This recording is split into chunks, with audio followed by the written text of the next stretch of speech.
February 22nd, 1945. 6:30 in the morning. The Saar River, Western Germany. The water is 40 degrees. The current runs at 7 miles an hour. A wall of white smoke drifts across the surface, laid down by American artillery to blind the German gunners on the far bank. Somewhere inside that smoke, wooden assault boats are pushing off from the western shore. Infantry from the 301st and 302nd Regiments. Rifles, machine guns, mortars. And in one of those boats, a man who carries none of those things. Private First Class Victor H. Epstein, 20 years old. From Lancaster, Ohio. His weapon is a pair of wire cutters.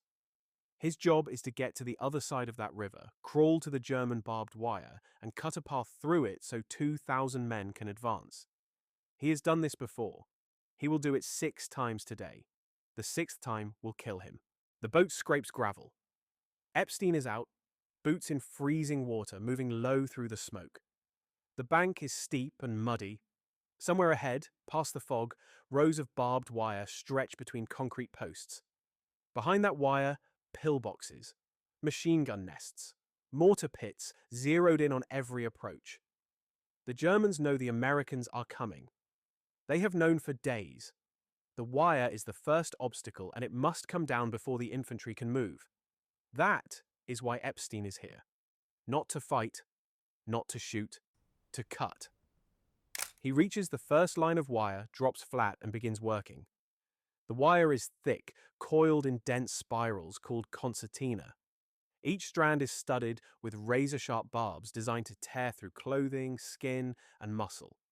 Cutting it by hand, under fire, is one of the most terrifying jobs in the entire United States Army. He finishes the first gap, signals the infantry through. They pour into the opening, rifles up, moving fast toward the German positions. But the wire field is deep. There are more lines behind the first, and now the German gunners have found the range. Machine gun fire rakes the bank. Mortar rounds crash into the mud. Epstein takes cover in a shallow depression, face pressed into frozen earth. Wire cutters still in his hands. He waits for the fire to shift. Then he gets up and crawls back to the wire. He cuts another path, returns to cover, gets up again, crawls out again, cuts again. Each time the fire is heavier. Each time the distance between him and the German guns shrinks. But without those gaps, the attack stalls. Without those gaps, men die in the wire, and so Victor Epstein keeps going back. But we are getting ahead of ourselves. To understand why a young man from Ohio was crawling through barbed wire on the banks of the Saar River in February of 1945, you have to understand what he was crawling toward. You have to understand the thing the Allies called the Siegfried Line, and why it terrified every soldier who faced it. You have to understand what a combat engineer actually was, and why his job was arguably the most dangerous on the Western Front. And you have to understand the division that brought Epstein to that river, a division the Germans called Roosevelt's Butchers, and the Americans called Patton's Golden Nugget. The Siegfried Line was not a line. It was a fortress system stretching over 390 miles along Germany's western border, from the Netherlands to Switzerland. The Germans called it the West Wall.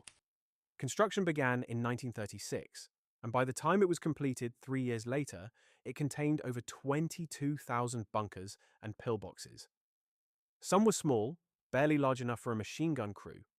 Others were massive concrete complexes, walls 6 feet thick, housing artillery pieces and dozens of defenders. Between the bunkers, the Germans built a network of obstacles designed to stop anything that moved.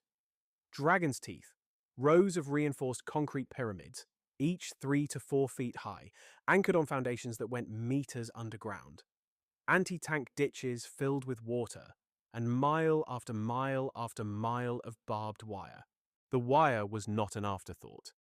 It was an engineering masterpiece of cruelty.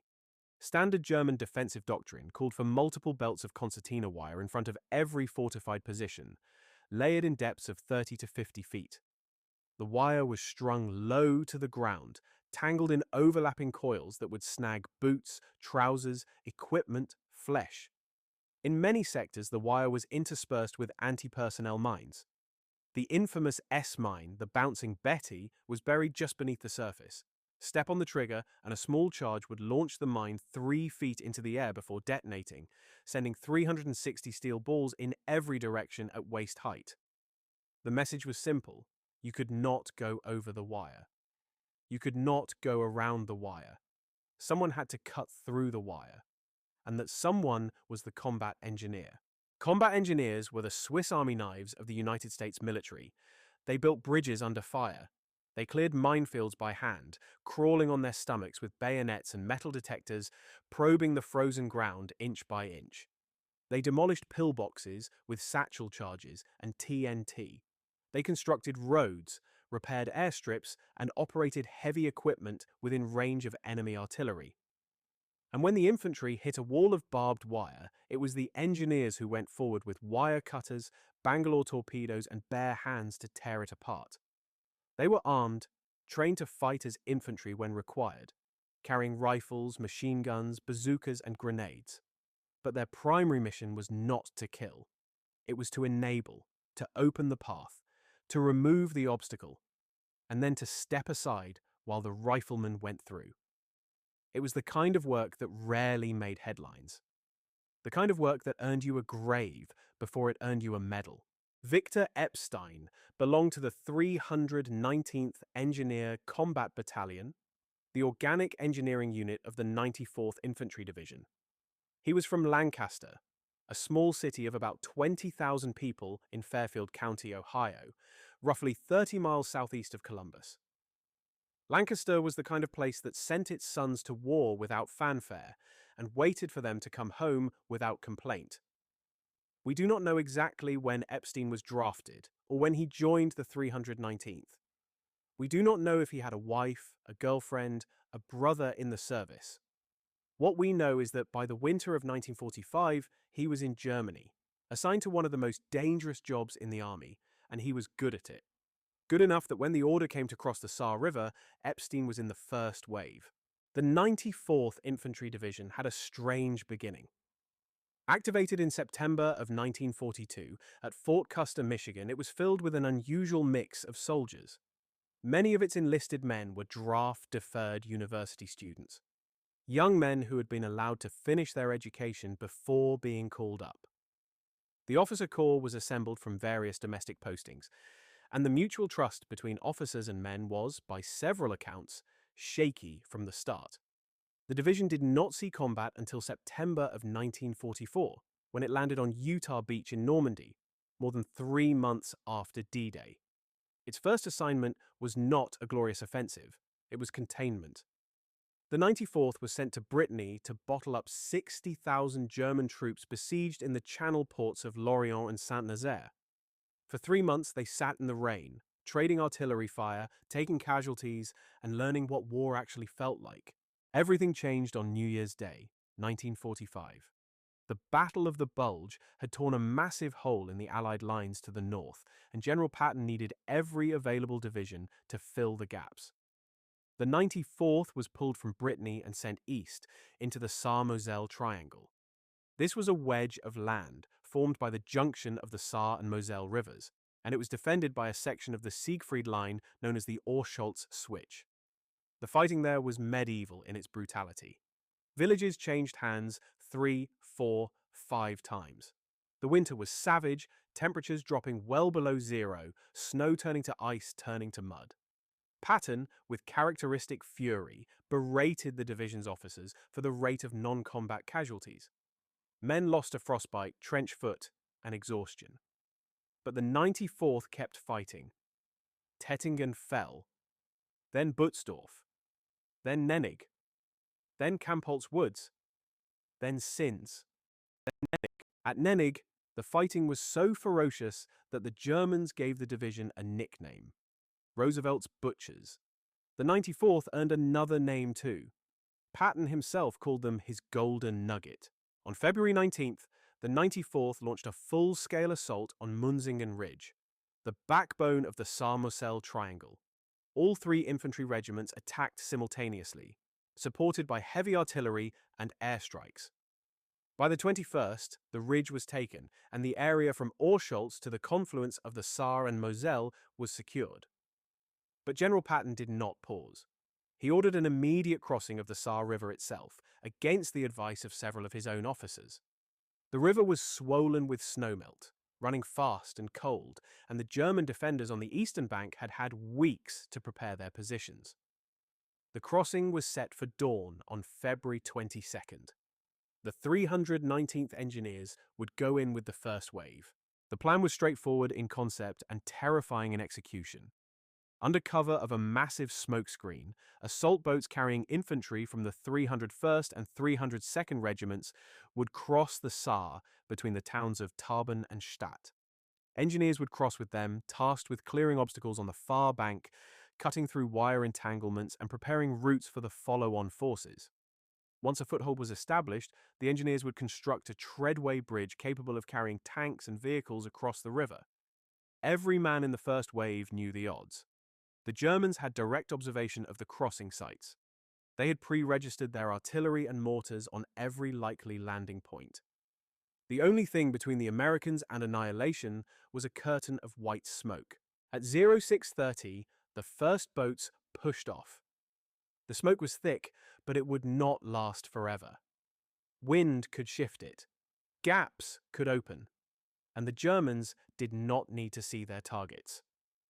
They fired on pre-plotted coordinates, saturating the river and both banks with machine gun fire, mortar rounds, and artillery shells. The assault boats were wooden, fragile, designed to be paddled by hand against a 7-mile-per-hour current. Some were hit before they reached the far bank. Others made it across, dumping their passengers into freezing water and mud. Victor Epstein was among those who reached the eastern shore. He was alive. His wire cutters were dry, and directly ahead of him, stretching along the riverbank and up the slope beyond, was the barbed wire. If you want to know what happened when Victor Epstein reached that wire, and how many times he went back into it, hit that subscribe button and the bell icon, because stories like this one, stories of men who never fired a shot but changed the course of a battle, are exactly what this channel is about. Now, back to the Saar River. Epstein reaches the wire. The smoke is starting to thin. The German machine gunners are adjusting their fire, walking their bursts down the riverbank toward the landing zones. Epstein drops flat and begins to cut. The concertina wire fights back. Each strand is tensioned. When you cut it, it snaps and whips. The barbs catch gloves, sleeves, skin. But Epstein works fast, methodical, creating a gap wide enough for men to pass through single file. The first gap is open. Infantry rushes through. But the wire field extends deeper than expected.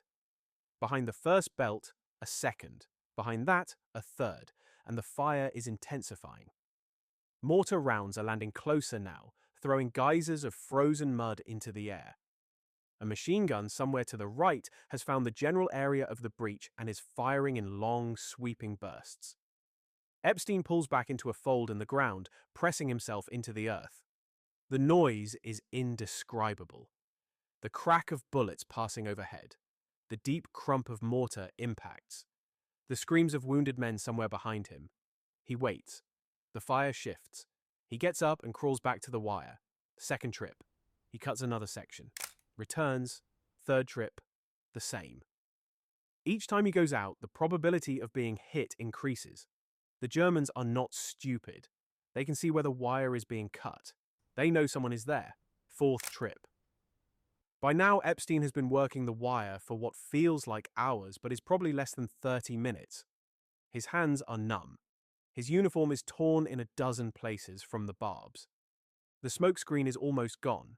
Visibility is improving, which is good for the advancing infantry and catastrophic for the man cutting wire in the open. He cuts another section, wider this time, trying to create a path broad enough for the infantry to move through without bunching up. Bunching up means casualties. A single burst of machine gun fire into a cluster of men in a wire gap can kill a dozen soldiers in seconds. Epstein knows this. Every combat engineer knows this. The width of the gap is not a matter of convenience. It is a matter of life and death. Fifth trip. He's back at the wire. The fire is constant now, not in bursts, but in a sustained roar of automatic weapons, rifles, and mortars. The ground around him is churned into a moonscape of craters and torn earth. Somewhere to his left, another engineer is down, hit by shrapnel. Epstein does not stop. He cannot stop. The infantry behind him is waiting for the path to open. Officers are shouting orders. Men are pressing forward, looking for gaps, looking for any way through the wire that will not get them killed.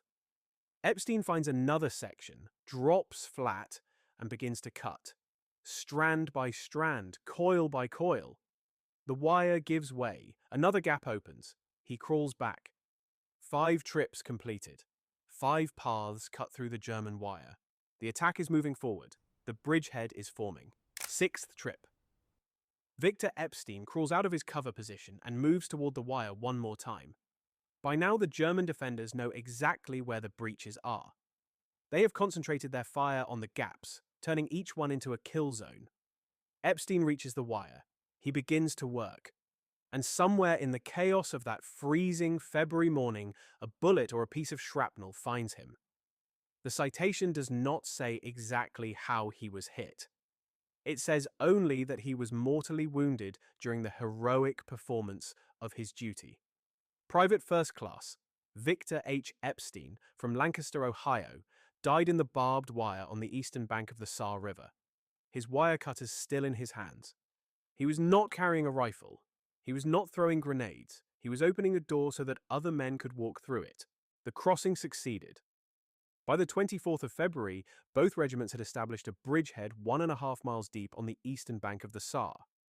The engineers, Epstein's engineers, the 319th, built a treadway bridge near Tabun that allowed tanks, tank destroyers, and motor vehicles to pour across the river.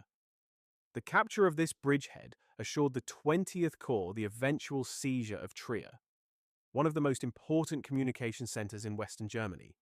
Within weeks, the 94th Division had broken out of the bridgehead, driven to the Rhine, and captured Ludwigshafen. The war in Europe had less than 3 months to run. Every one of those advances, every tank that crossed the Saar, every truck that carried supplies to the front, passed through gaps that men like Victor Epstein had cut with their hands. On April 19, 1945, 11 days after the 94th Division assumed occupation duties near Krefeld, headquarters issued General Orders No. 98. The order awarded the Silver Star posthumously to Private First Class Victor H. Epstein for gallantry in action.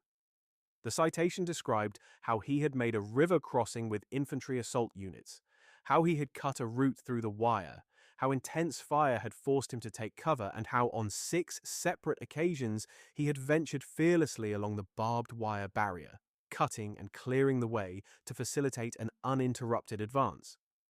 The language was formal, restrained, military. It did not describe the cold. It did not describe the noise. It did not describe what it feels like to get up for the 6th time when every instinct in your body is telling you to stay down. Victor Epstein was not buried in Lancaster, Ohio. He was buried 3,700 miles from home at the Luxembourg American Cemetery and Memorial, just outside Luxembourg City. The cemetery holds 5,076 American war dead, their white marble crosses and stars of David arranged in sweeping curves across a manicured hillside. General George S. Patton is buried there too, in the same soil as the private who cut his wire. There is a certain justice in that, though Patton would probably not have seen it that way. Epstein's grave is one of thousands, identical in size and shape, distinguished only by the name and the date carved into the stone. February 22, 1945. No mention of wire cutters, no mention of 6 trips, just a name, a rank, a date, and a Star of David. The combat engineers of World War II have largely been forgotten by popular history. When people think of the war, they think of infantry charges, tank battles, bomber formations, beach landings. They think of men with rifles. They do not think of men with wire cutters, mine detectors, and satchel charges. They do not think of the soldiers who went ahead of the infantry, into the minefields, into the wire, onto the exposed riverbanks, to clear the way. The 319th Engineer Combat Battalion lost men at Lorient, at the Orscholz Switch, at Nennig, at the Saar Crossing, and in a dozen other engagements that never made the history books. Their job was to make the impossible possible and then to disappear into the footnotes. There is no monument to Victor Epstein in Lancaster, Ohio. There is no memorial plaque at the site of the Saar River crossing. There is no Wikipedia article about him, no documentary, no chapter in any book. He exists in a single military citation, a single grave marker, and the fading records of a division that was inactivated in February of 1946. But what he did on that February morning matters. It matters because it tells us something about courage that we do not always want to hear. Courage is not always about killing the enemy. Sometimes courage is about crawling through frozen mud with a pair of wire cutters while machine gun rounds crack overhead. Sometimes courage is about getting up for the 6th time when 5 times should have been enough. The next time you see footage of soldiers advancing across an open field in World War II, moving in formation, rifles at the ready, ask yourself one question. Who opened the path? Who went out ahead of them before the cameras rolled, before the advance began, and cut through the wire so they could move? Who cleared the mines, bridged the rivers, blew the pillboxes? The answer, almost always, is a man you have never heard of. A combat engineer. A private first class with a pair of cutters and a job to do. A man like Victor Epstein from Lancaster, Ohio, who crossed the Saar River on a freezing February morning and went into the wire 6 times because that is what was required. He did not come home. But 2,000 men walked through the gaps he made, and the war moved one day closer to its end. If you know the story of another forgotten engineer, another soldier who never fired a shot but changed the outcome of a battle, leave it in the comments below. These are the stories that deserve to be told, and this channel exists to tell them. The infantry got the glory, the tankers got the movies, the pilots got the legends. But the engineers got the job done, and most of them got nothing in return except a set of dog tags and a folded flag. Subscribe if you want to hear more stories like Victor Epstein's. Because history is not only written by the men who pulled the trigger. Sometimes it is written by the men who cut the wire.